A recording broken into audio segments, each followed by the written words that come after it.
j'espère que vous allez bien. Alors aujourd'hui, je vais vous raconter une histoire un peu spéciale qui change de l'ordinaire, qui s'est passée dans le nord de Londres dans les années 65-70.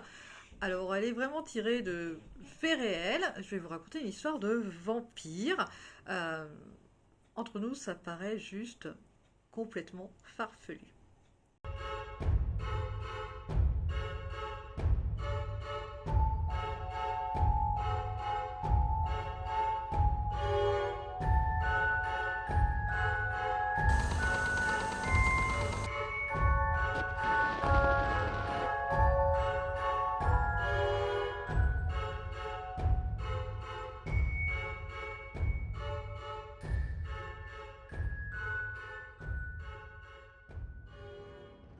Tout commence en 1967 alors que deux jeunes filles qui se promènent le soir le long de Swan Lane à proximité du cimetière de Highgate voient un homme flotter. En fait, elles voient un fantôme.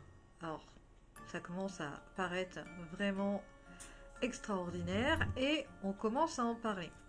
Quelque temps après, une jeune fille qui habite dans le même endroit, elle se réveille avec des choses gluantes sur les mains et vite ça va commencer à prendre des proportions un peu extraordinaires et la rumeur va se répandre dans le petit quartier. Certains habitants proclament qu'il y a également un homme avec un grand chapeau qui lui traverserait les murs du cimetière. Donc ça va être comme ça, on va trouver des événements un peu paranormaux comme ça jusqu'en 1970. Et là, il va y avoir vraiment une série d'événements qui va être juste incroyable. Il va y avoir de retrouver dans le cimetière des renards morts vidés de leur sang. Donc voilà, les gens commencent à se dire que ça y est, il y a un vampire parmi la population qui se promène dans ce petit cimetière et va commencer une série, une guerre même entre deux potentiels sorciers qui va durer plusieurs années. En février de cette même année, il y a David Farran qui se proclame magicien, qui lui va contacter donc Amy Height en disant qu'il a vu une silhouette grise flotter dans le cimetière. David Farran va vite rencontrer un rival qui s'appelle Sean Manchester, qui lui aussi affirme qu'il y a des événements paranormaux dans ce cimetière. Alors il s'autoproclame exorciste, chasseur de vampires, évêque de la mystérieuse société Old Catholic Church. Et donc pour lui, c'est vraiment évident que les habitants de Highgate sont témoins de phénomènes paranormaux. Alors les hommes vont vraiment commencer une chasse aux vampires et vont donc se déclarer la guerre à qui tuera et trouvera ce vampire. Alors bien sûr, la presse commence à parler de ce phénomène, ça prend toute une grande ampleur et ça va monter à son paroxysme le 13 février 1970, un vendredi de plus, quand la TV Times va faire une émission sur le sujet expliquant que le lendemain, il va d'ailleurs avoir une grande chasse organisée par Sean Manchester et David Farran. Alors après cette émission, voilà qu'une dizaine de chasseurs de vampires vont descendre avec des pieux, tout l'équipement nécessaire pour chasser le vampire et ils vont même foncer dans le cordon de police qui protège le cimetière. Ça a vraiment pris des proportions énormes et donc ils vont réussir à rentrer dans le cimetière. Malheureusement, il va y avoir des tombes de profanés, il va y avoir des corps qui auront été décapités. C'est vraiment de la folie qu'il va y avoir ce soir-là. Alors Sean Manchester, lui, va raconter que c'est un roi vampire qui a été enterré dans ce cimetière et qui pratiquait de la magie Valachi qui à l'époque avait été dans la maison de Dracula et qui par la suite a donc été enterré dans ce cimetière à Londres. Il explique que cette personne a été ressuscitée d'une façon satanique et que maintenant il y a une forme démoniaque donc qui erre dans ce cimetière la nuit. Alors le cimetière de Highgate est à cette époque-là un cimetière qui était plutôt composé de personnes de haute société. Malgré tout, après la Seconde Guerre mondiale, il a été vraiment un peu laissé à l'abandon et il avait besoin beaucoup de rénovation. Donc c'est pour ça aussi qu'il y avait un petit peu un aspect mystérieux. Et d'ailleurs, énormément de films avaient été produits dans ce cimetière parce que il s'y prêtait totalement vu l'état de celui-ci. Les deux hommes se vouent vraiment une haine incroyable et ils vont même aller jusqu'à vouloir organiser un duel de magiciens afin de prouver lequel est le magicien le plus fort. Ils sont vraiment un petit peu barges, hein, les mecs. Hein. Enfin bon, finalement, ce duel n'aura jamais lieu, donc on ne saura pas qui aurait été le plus fort. Toutefois, Sean Manchester continue d'affirmer qu'il va chasser et traquer tous les soirs le vampire jusqu'à le trouver et le tuer. Alors il y a eu des rumeurs qui étaient complètement farfelues à propos de ce que pratiquaient donc les deux magiciens, comme quoi ils allaient sacrifier des chats en présence de vierges nues.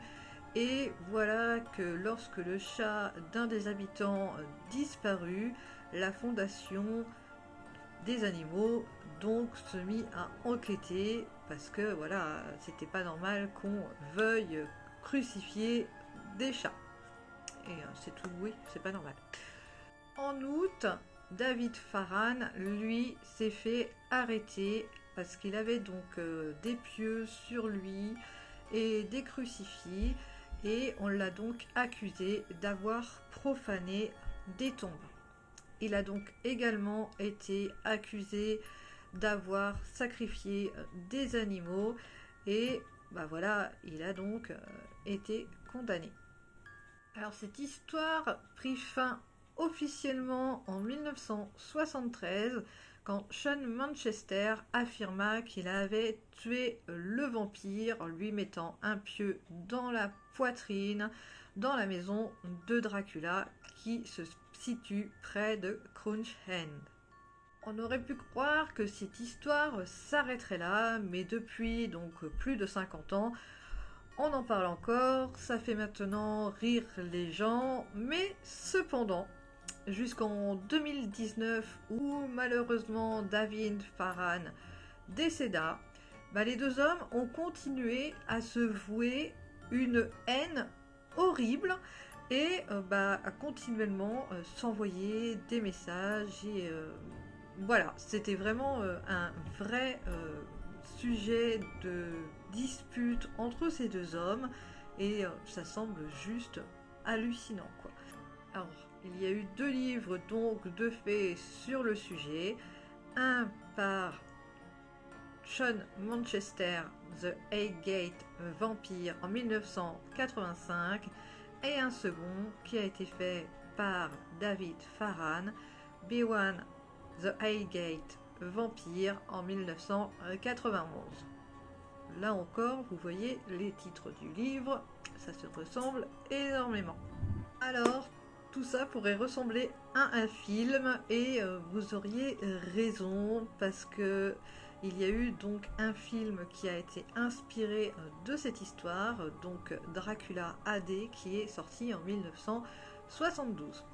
Alors voilà, hein, si ça vous dit quelque chose, finalement c'est inspiré de l'histoire du cimetière de Highgate. Alors voilà pour aujourd'hui, je ne sais pas ce que vous auriez pensé de cette petite histoire.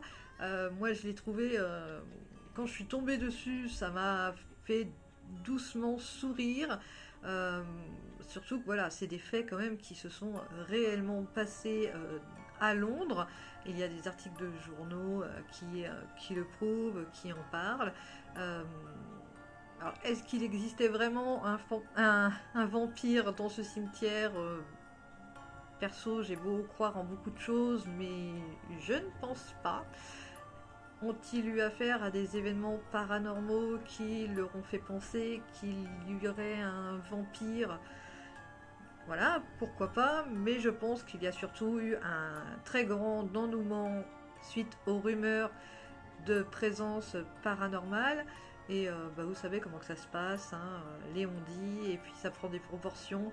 Mais je trouve quand même que cette guerre entre ces deux hommes est complètement démesurée, surtout que ça a vraiment duré tout le reste de leur vie. Il y avait Sean Manchester qui écrivait sur son blog que Farhan était un, voilà, un charlatan, que lui il avait été arrêté, que enfin voilà, il se faisait des prospectus pour s'insulter mutuellement. Je trouve ça juste hallucinant qu'on puisse en arriver là, quoi. C'est voilà. Donc, dites-moi ce que vous pensez de cette petite histoire. Je suis assez curieuse. Euh, J'avais envie de changer un petit peu et voilà, comme je vous dis, quand je suis tombée dessus, ça m'a fait sourire et j'avais envie de vous la partager. Je vous souhaite à tous une agréable journée et à bientôt.